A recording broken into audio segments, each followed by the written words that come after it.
Hello students, मैं आज आपको बताने जा रही हूँ साइकोलॉजी का एक बहुत ही इंपॉर्टेंट क्वेश्चन जो थर्ड यूनिट का है।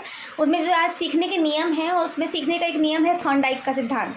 थॉर्नडाइक का सिद्धांत जो है वो बहुत ही पूछा जाता है एग्जाम में।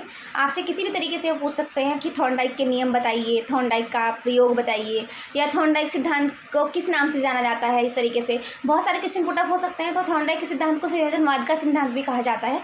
तो ये बहुत ही इंपॉर्टेंट क्वेश्चन है। तो सबसे पहले मैं आपको बताऊँगी कि थॉर्नडाइक का जो प्रयोग था वो बिल्ली के ऊपर था। भूखी बिल्ली को उसने पिंजरे में बंद कर दिया था और वो दरवाज़ा खटखटाती रही, लेकिन उसने देखा कि मैं पिंजरे में बंद हूँ और उसे खाना चाहिए था। तो खाना पिंजरे के बाहर रखा था। तो उसने देखा कि मैं किस तरीके से इस खाने को प्राप्त कर सकती हूँ। तो बार बार प्रयत्न करती रही या बार बार प्रयास करती रही। तो एक बार क्या हुआ कि चटकनी पर उसका पैर पड़ गया और वो उसे खोलने में सफल हो गई और बाहर निकलकर उसने खाना प्राप्त कर लिया। तो यही थॉर्नडाइक का सिद्धांत है, यही थॉर्नडाइक का प्रयोग है कि उसने भूखी बिल्ली पर प्रयोग किया था। तो कहने का उनका यही मतलब है थॉर्नडाइक का कि जब आप किसी भी कार्य को बार बार करते हैं, बार बार प्रयत्न करते हैं, बार बार प्रयास करते हैं किसी कार्य को करने का, तो एक दिन आप सफल हो जाते हैं। तो उन्होंने बहुत से तत्वों को उसमें लिया था, जैसे अभिप्रेरक है, लक्ष्य है, बाधाएं हैं, संयोजक है और आपका उल्टे सीधे प्रयत्न है, संयोग सफलता है, सही प्रयत्न का चुनाव और स्थिरता।